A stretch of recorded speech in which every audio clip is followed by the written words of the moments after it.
Garages everywhere. Mechanics meet, Farkles are wrenched, rides are planned, stories are told, and dreams are hatched.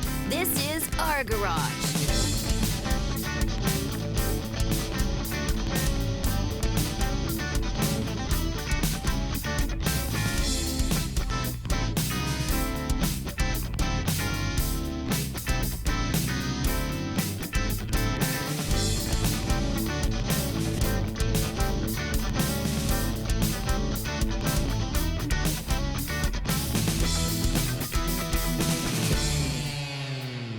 Welcome to Farkle Garage. I'm Kim Rock. Over here, our in-house riding instructor, Dar Duncan, Canadian Motorcycle Hall of Famer Steve Drane, and the man who always takes the long way round, Clive Iron Butt Brown. And over my shoulder, Ken Mason and the Farkle Garage Band.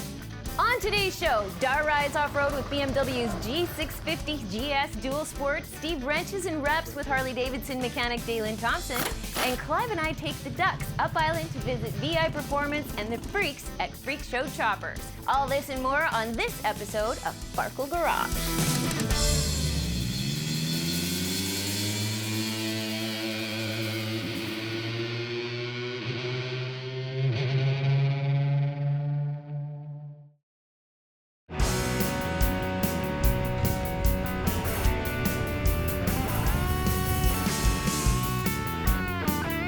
Before we head off-road, let's take a quick look back. 2015 marked the 75th anniversary of the world's famous Sturgis motorcycle rally in South Dakota. Executive producer Paul Beilstein joins us in the garage to share his ride he took with Clive and other Canadian members of the Latin American Motorcycle Association. Paul? Well, first, Clive, I've got to say I am hooked on iron butt riding. What a tremendous trip that was. We had a blast. We did 1,000 miles in, what was it, 19 hours? Yes. Had a nice dinner. Yeah. And then I did another 400 miles, probably the nicest ride I've ever done in my life. And that gave us a bun burner certification through the Iron Butt Association. And it was 33 hours and 15 minutes. And I'll tell you why I like doing iron butt rides. We went from Blaine, Washington to Sheridan, Wyoming. And then from Sheridan, Wyoming, did the long way down through... the old spiral highway down into Lewiston. Yes, and I'm telling you, 400 miles of just peace and quiet and a bike. You just gotta face the day.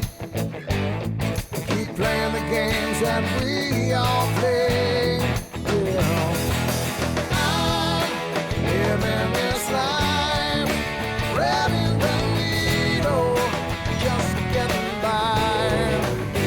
Yeah, I'm living this life, riding the needle, just getting by. And the thing that I like about this iron butt ride style, you know where every single stop is. You've got a gas stop from here, you've got a gas stop to here. You have a little break, stretch for a couple of minutes, have a glass of water, eat something, and you're back on your bike. And none of this, where are we gonna stop for fuel? Where are we gonna eat? Oh, I don't know, where do you want to eat? No, you know where all of this is. And I'm telling you, that made it great. I mean, being in South Dakota was a lot of fun. It really was. Beautiful, beautiful place. Incredible, incredible riding. And then we took a bit of a slower ride back, 3.5 days, came up through Beartooth Pass. Amazing, amazing place, Beartooth Pass. 11,000 foot mark. It was cold as heck up there. But beautiful, beautiful ride, lots of twists and turns, miles of switchbacks, and yeah, it was a lot of fun. We did 6,300 kilometers all told, and hey, when do we go again? All right. I'm coming. End of this month. Well, I'm living this life, riding the needle, just getting by, just getting by. So yeah, so it was a lot of fun, yeah, and I highly recommend the whole iron butt ride. It is the way to go. My butt hurts just thinking about it. That's crazy. I couldn't imagine being on the dock like all hunched over. There's no way. I'm 2 hours max. That's nuts. Thanks, Paul. Have you got a great story or know someone who does? Send us an email. Share it with us on Facebook. Follow us on Twitter and we'll share it with the world. Come Coming up after the break, Vancouver Island Safety Council riding instructor Dar Duncan takes to the woods and becomes the student with an introduction to dual sport, riding Island BMW's G650 GS. We'll be right back.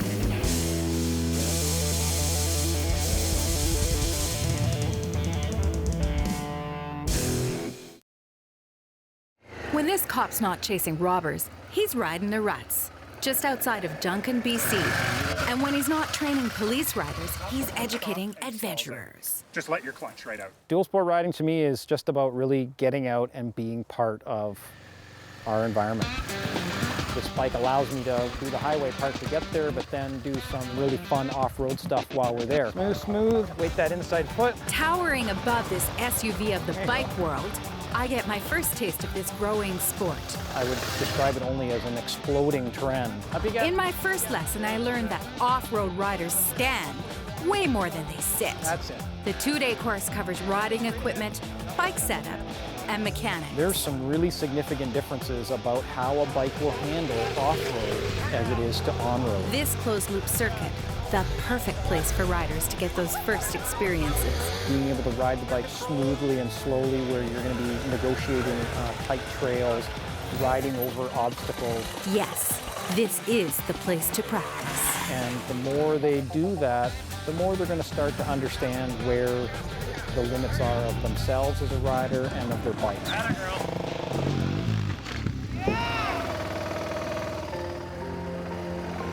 You know, I think for me, it's Zen. You're really, I think, much more one with nature, you know, when you're out here on a bike. The smells and the sounds, and you're feeling every little thing. And I can ride a power line trail for 3 hours and see parts of this province that probably very, very few people have ever seen. That's the love for me. You know, there's definitely some adrenaline factor that goes into that as well. Before too long, my tired, untrained muscles are screaming, and I'm loving every minute of it. This BMW Dual Sport's a real thrill. Even if they never take it off-road, it's still a very comfortable, easy bike to ride. The Dual Sport's upright seating stance, suspension, tire choice, and ground clearance make this ride style extremely versatile. Around the block or around the world. Dual sport. Different animal off-road, eh? Oh, totally. My God, I'm standing up on pegs. I'm reaching forward. I'm freaking out because I feel like I'm way up in the sky and I'm going to fall off the bike, dodging cow pies in a field, hit the cow pie, rode through the BMW with the BMW. I was like, it's a cow pie! Plunk. And then Paul says, you got to ride through the cones. And I'm thinking, but I got to sit down because that's what I do. I sit on my seat. I was not sitting on my seat. Legs were like Jell-O, gotta say. Interesting thing. Very different for me. Would you do it? Oh, yeah. Really? It sounds like you were collapsing on your seat It was like after a while. 5 rips around the field, and they're like, come on, do some more. And I'm like, wait, I need some water. I'm old. You gotta weight lift and build your body for this. It's a lot of work. So, yeah, like, It's a lot of get work in shape, people, if you're gonna do this. You need to have the leg strength. It was quite different. Wow. Very, very interesting, actually. What did you think when you come up the little bumps in the... Frankly, I was terrified. Didn't look that way. Of course, you had the full face well, on. it's a good thing because you would not believe what I was saying in my helmet. It was gonna, It's a lot easier just on the back wheel, though, right? yeah. Let's go. You want me to what? Yeah, I'm not doing that. Oh, no. Awesome. When we come back, Victoria Police Riding Instructor Constable Stephen Twardy joins us for a quick look at police bikes.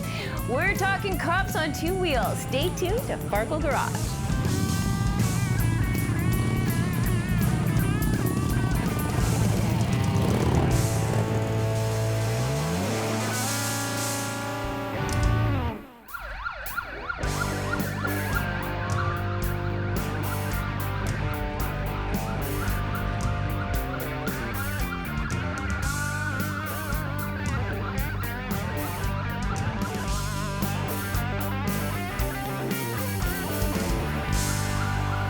Joining us in the garage, Victoria Police Department Riding Instructor Constable Stephen Twardy. Steven, this is your working ride, the Victory Commander 2, kind of like your two-wheeled office. That's correct. That's correct. Excellent. What do you carry in the back here? Like this, in this luggage on the back, is that all radios or? In the back, it's our mobile data terminal.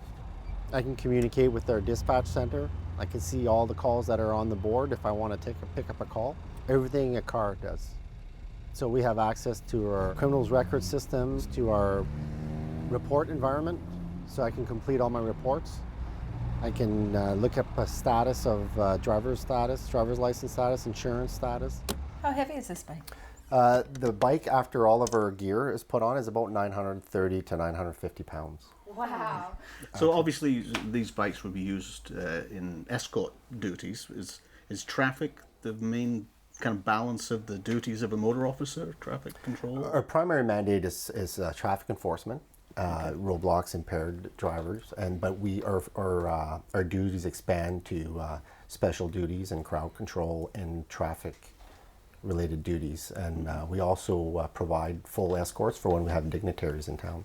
So what's it like rolling around on this all day? It's like a lazy boy with a steering wheel, really. How many times have you been asked, it must be wonderful to be paid to drive your motorcycle all day? Every day, but it's funny how those people are not around when it's 3 degrees out or it's pissing down rain. Right. So how do you deal with the rain and the weather and all of that? Well, you know, we have protective gear, we have rain gear and such, and a lot of it is just a lot of endurance. So do you love your job every day? It's great. I get paid to ride a free motorcycle. Right. So it is true. See, there it is. there we go. I thought he'd The say it was truth kind comes of out. boring, you know? At home. My personal bike, and again, it's just a personal preference, is a R1200 GS. Nice. Cool. Do you do a lot of riding? I do. I got about whenever I can, when I'm not at work, you know, I'll go out on little rides around town, or at least once a year I like to, you know, go out on a trip and go down to the States. What's your least favorite thing about riding every day? Nothing. That's a silly question, That's a Doc. really tough question. I know, right? Yeah. Thanks, Steven. On our next episode, Dar hits the lights and sirens and catches up with the members of the Victoria Police Motorcycle Unit. We'll see what it takes to ride with the Thin Blue Line. After the break, Steve drops in on Barnes Harley-Davidson Victoria to reminisce with Daylon Thompson, a young man who's living the bike mechanic's dream. We'll be right back.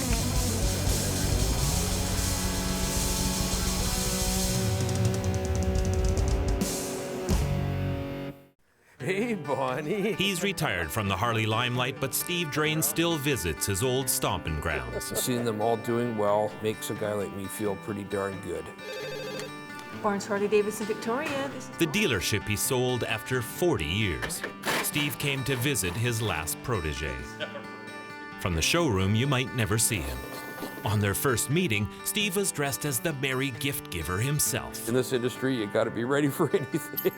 Santa was here, and I got the best friend I've ever got. Daylon became a Harley-Davidson technician For me, it was the opportunity of a lifetime, for sure. in the ultimate Farkle Garage. This is the zenith of the industry, I think. Right place, right time, a little bit of luck, a little bit of skill. Before Christmas, Daylon mostly worked on snow machines and quads. And it's okay, but it's not a Harley. Ironically, working next door to Barnes Harley-Davidson in Langley. And used to stare across the parking lot and thought hopefully one day I'd get there. He's worked on plenty of Harleys. Love bikes. His dream, to work for the company. The nostalgia, the history, the sound of the V-twin, freedom with two wheels. His ride with Harley-Davidson began with an email. This said, are you looking for a mechanic? Steve was. Resume in hand, Daylon decided to drop it by in person. That day, Steve really was the jolly granter of wishes. I had somebody's dash out on one knee and a kid on the other. Taking pictures with dogs and kids, And and he's looking at me, he goes, I'm Daylon from Vancouver. stopped what he was doing and took the time and went to his office, pulled down the beard, and we chatted. I got a very good feeling about him. Took some of the pressure off. You know, you're sitting there in an interview, mostly you're nervous and stuff. It was good. We got along well. I could just tell right there, right then, that I wanted him to come and join the team here at the shop. Hey, Steve, how you doing? Daylon settled in nicely to his new career. It's a great job, the best job. His work, Very good. He likes it. We all like it. The new owners of the business like it. So it's a win-win. Apparently, dreams do come true when Santa rides a Harley. And joining us in the garage, a man who says you can never have too many tools. Barnes Harley-Davidson Victoria mechanic, Daylon Thompson. Hello. Daylon, you've got some cool winterizing tips for us. I do. There's a few things you could do to save yourself some time and money come riding season. Biggest thing is keep a full tank of fuel in your bike and maybe a little stabilizer. Keep your battery plugged in to have a nice charge come spring and you'll be ready to ride. Give it a wash before you tuck it away for the big hibernation. What does the full tank of fuel do? That just prevents condensation from building up in the tank and preventing rust. Okay. And winter, what is this winter you speak of? Well, I'm from Calgary, so that's the winter I'm talking about. Winter here is it's good. You can ride all year if you want. Yeah. Certainly. Why would you winterize a bike? You don't need to here. It's an Certainly. alien concept. Yeah. The battery charger that we're putting the battery on charge. People can go to the shop and get one of the self-sensing chargers. Certainly, yeah. They have a red light that blinks when it comes down about 80%, and then Yeah, you can just leave it on though, and yeah, senses for itself. sure. Yeah, For sure. Works good. Yeah, they work really good. And they're for sale in the shop. Did we mention that? Yeah, that's right. Yeah, well, only twice so far. Any other things we should be concerned about when winterizing our bike? But maybe if it's outside, maybe put a cover over it, and then in the spring when you do take it out, make sure you check your tire pressures and make sure they're up and good to go. I've heard some guys kind of wipe down the chrome and stuff with a rag with WD-40 on it, that kind of thing. Is that something you recommend at all? I wouldn't do that myself. We sell some nice polish at the shop also, with a nice rag. You can keep her clean. Okay. Yeah, you've got some specific chemicals out there to be able to put on the chrome and Right, aluminum. that's right, yeah. Harley-Davidson makes it. You sell it. Certainly, yeah, At at the the shop. store, That's so right. yeah. And it works well. It does work well. It's specific for each thing it does. So Big thing is to put it away clean though, right? That's right. Not a bunch of grime on it that can sit there and rust over the that's right. winter Yeah, time. yeah. It's a big thing for sure. Yeah, cool. Doesn't the salt mess up the chrome? Brian, it can, yeah. It can. Yeah, that's why. And if you're riding in the wintertime, you don't want to wash it every other day or something like that. But That was one of the biggest things that I noticed when I was at the shop is the brine, the anti-icing brine. People ride on it and leave it on there. It activates up to 30 days after it's applied, and it can really do some damage to the finish. right. Yeah, Right, so yeah. it's important to wash them, isn't it? Certainly. Yeah. Really for wash sure. them good. Yeah. Or have a crappy winter bike? Yeah, that's Or have a right. crappy one. No pressure washer though, right? Well, you can use a Gentle, you know. yeah. You can use a pressure washer. Just stay away from bearings and important boards like that. Excellent. Want to see more of Steve's interview with Daylon? Check us out on Facebook. Follow us on Twitter. Got an event or a story idea? Send us an email. After the break, Clive and I rip over the Malahat to Cobble Hill to visit a motor tuner who's a maestro on the dyno. Then we drop in on the Freakshow Chopper Freaks. We'll be right back.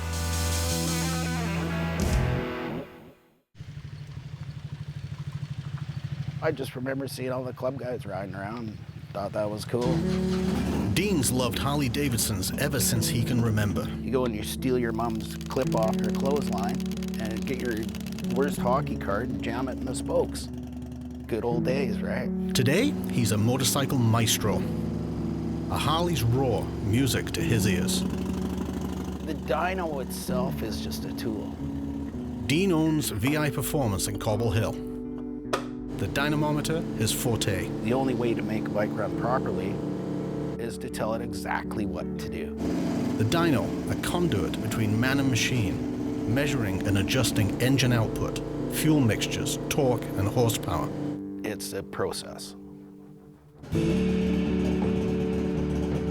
Dean plays the keys, composing a perfect tune. A rolling road simulates engine loads.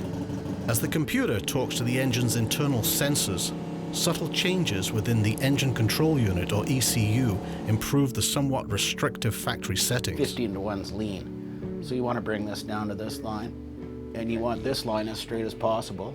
Reprogramming the bike's brain. 126 horsepower. Older bikes may require 100+ runs and over 8 hours of tuning. The newer bikes, you can probably pull one off in about 4 or 5 hours, but it's still a lot of work. You're in here, it's hot, it's fun. But Dean says, by no means is tuning just about increased horsepower. You're looking for smooth, you're looking for efficiency, you're looking for fuel mileage. You're just trying to make it happy.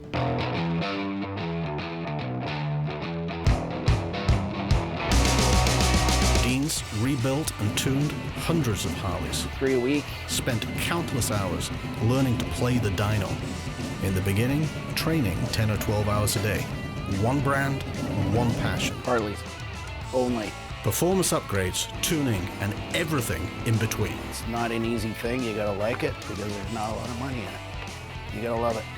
A long ride from the days of cards in the spokes. What keeps him motivated? Performance, happy, front wheels in the air, back wheels spinning. What else? You know, that's a happy day. We let the conductor get back to his Harley symphony and bid farewell to Dean and his dyno. Because just up the road, it's a freak show.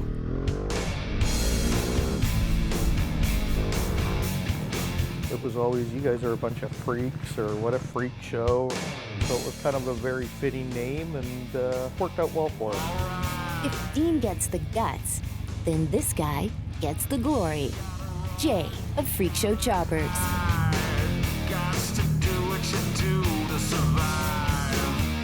We're a full-blown custom shop. We do everything in-house except for paint. Got an idea? They'll put it on 2 wheels. Start to finish. Change up a fender, stretch a tank, new bars. It's not always a big build. But when it's builds like Phantasma del Lego, Phantom of the Lake, it's freaking epic. it was the beginning of getting recognized for what we do. It's 12 o'clock. I need a double shot of rock. It's 3 a.m. I need a double shot again. A double shot of rock. In 2007, the Phantom put Freakshow Choppers on the map. On her first show circuit, the $130,000 build earned them many accolades. It dominated. Including Best Paint, Best in Class, People's Choice, and Best in Show. Shows and word of mouth are our bread and butter. It's what got Freakshow Choppers invited to the Playboy Mansion. Guys went down there, and by all accounts, everybody had a very good time. Ooh yeah, baby. The Freak Show begins with a dialogue between client and customer. What he wants, where he wants to go with it. Budgets are set. Second and most importantly is the deposit. Bikes like the Phantom can take over a year to create. Got a lot of hours, maybe even a partial divorce in there. Jay admits it's been a long haul. Yes, get to do stuff we love, but there's a lot of headache that comes with it. And out she goes for paint tomorrow. But watching a Freak Show creation roll out under a grinning customer makes up for that. It does. It feels really good. Yes, Jay says the wheels of success are rolling. Freak Show Choppers now manufactures their own line of bagger parts. Bags, tanks, fenders, and make it all in-house. They've even created a Freak Show clothing line. Getting our name out there and our mark on the industry. And while big wheel baggers are trending in the custom world, everywhere you look, it's all bagger, bagger, bagger. Brand new 2015 Road Glide. Jay thinks that cafe racers may take off in the future like they have in the U.S. market. Kind of cafe, rideability, nimble. Whatever the future, Jay and his team of Freak Show freaks will keep on chopping. Try to make people happy with doing cool one-off bikes and creations. From humble hobby, they've customized this business into a fabulous freak show. Clive and I blast back to Victoria, safe in the knowledge that the Cowichan Valley is more than just fields of lavender, farm fresh eggs, and wineries. It's home to 2 of the coolest bike shops on Vancouver Island. We hope you enjoyed hanging out with Farkle Garage. Remember, the best alarm clock in the world is sunshine and chrome. Keep the rubber on the road and those sparkles off the pavement. Later, bitch.